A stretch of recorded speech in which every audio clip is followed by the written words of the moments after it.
NA 117 Lahore से इस्तेहकाम Pakistan party के अलीम खान की कामयाबी को हाई कोर्ट में चैलेंज कर दिया गया। आजाद उम्मीदवार अली एजाज बुटर ने अदालत आलिया में दरखास्त दायर की है। आपको अपडेट करें इस अहम खबर से कि NA 117 लाहौर से इस्तेहकाम पाकिस्तान पार्टी के अलीम खान की कामयाबी को हाई कोर्ट में चैलेंज कर दिया गया। बात करते हैं डॉन न्यूज़ के नुमाइंदे राना बिलाल हमारे साथ मौजूद है। राना बिलाल, आगाह कीजिएगा, चैलेंज कर दिया गया है अलीम खान की जीत को।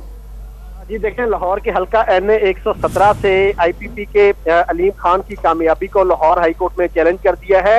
इसी हल्के से जो आजाद उम्मीदवार थे अली एजाज बुटर, उनकी जानिब से लाहौर हाई कोर्ट में एक दरखास्त दायर की गई है, जिसमें अलीम खान इलेक्शन कमीशन समेत दीगर को फरीक बनाते हुए ये मौक़िफ़ इख्तियार किया है गया है कि जो NA 117 के RO है, उन्होंने कानून के मुनाफी NA 117 के फॉर्म 47 जारी किया, जिसमें अलीम खान को जो है वो जीत उनकी करार दी गई है।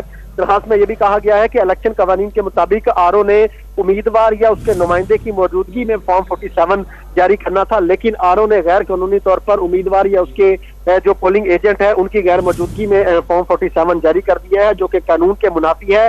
लिहाजा अदालत दरखास्त गुजार की मौजूदगी में फॉर्म 47 जारी करने का हुक्म दे और जो पहले फॉर्म 47 जारी किया गया है, जिसके मुताबिक अलीम खान को जितवाया गया है, उस फॉर्म 47 को कलअदम करार दिया जाए। तो ये दरखास्त अली एजाज बुटर, इसी हल्के से आजाद उम्मीदवार, उन्होंने दायर कर दी है, जिस पर पीर के रोज जो है वो समाअत का इम्कान है। पीर के रोज समाअत होगी। अलीम खान की कामयाबी हाई कोर्ट में चैलेंज कर दी गई। तफसील बताए थे राना बिलाल, आपका बहुत शुक्रिया।